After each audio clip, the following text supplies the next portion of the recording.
To JP, this is the gentleman that ran the campaign this year, and what you need in a strong leader is somebody that can provide vision, that can provide drive, that is committed to the cause, probably is competent at what he's doing, and probably has a strong moral compass.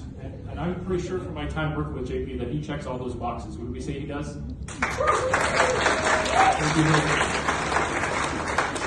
And on to the champions of change, the people that made the difference here. I've got some good news for you.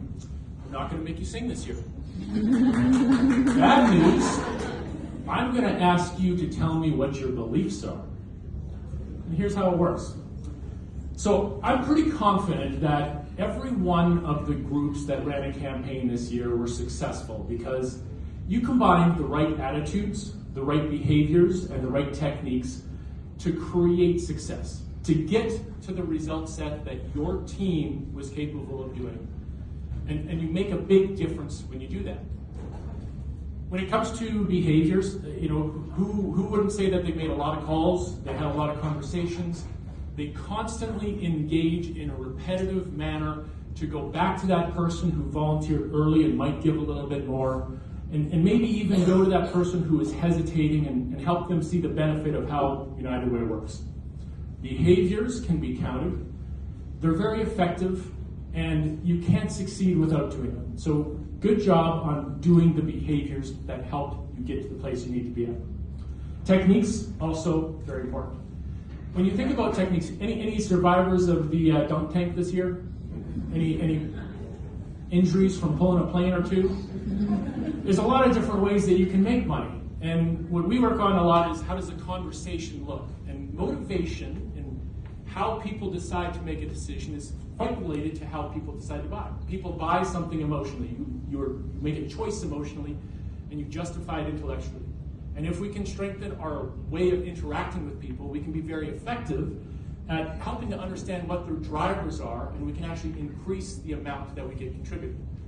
It increases your efficiencies, your effectiveness, and techniques can be trained, and you can learn how to do them. They're not the problem. But here's what I bet is the true driver behind what you get. I bet you had strong belief.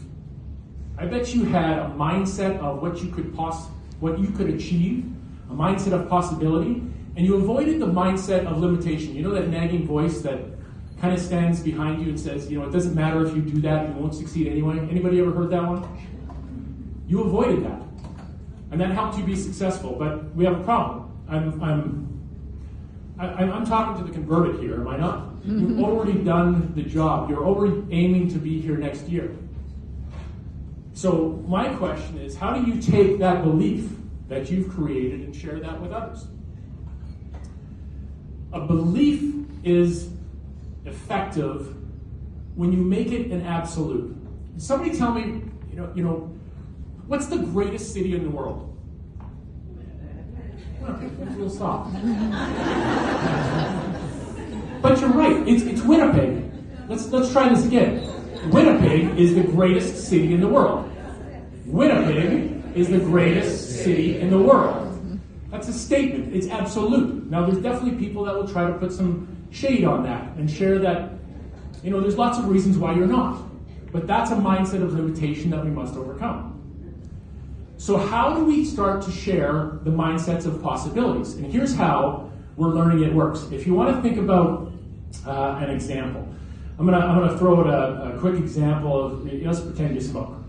It's an easy example to make, and you smoke for 10 years and you're physically addicted to the nicotine. And you've always believed that you can't stop because of that addiction. But if you decide to change the belief, you can start to change the path. And here's what the belief needs to sound like. I don't smoke. I enjoy breathing clean air. Every time I have a dirty cigarette in my hand, I want to throw it away. Now imagine if you took that statement to that challenge and you repeated it to yourself every time you journaled in the morning. And every time you wanted to walk out and have that cigarette, you'd actually say it to your partner, and as you're lighting up, you would say this script. What do you think happens over a period of time? You'll eventually believe what it is you've told yourself because your brain actually accepts the messages we tell it. I'm personally working on one.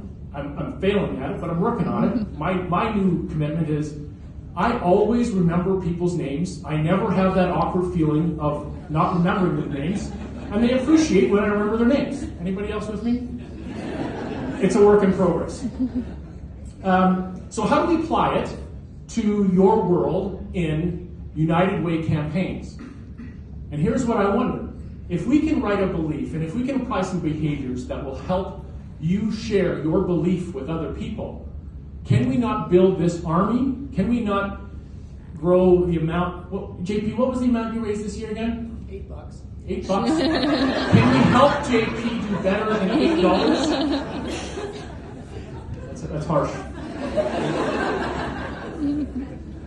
And here's what an example might look like. So get your beliefs ready, but here's one that we should believe in.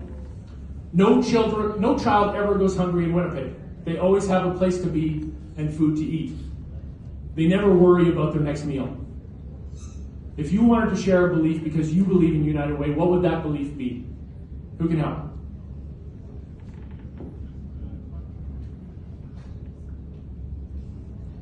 Every kid has a winter coat. Every kid has a winter coat. What else do we have? Every person has access to mental health services. Every person gets mental health help.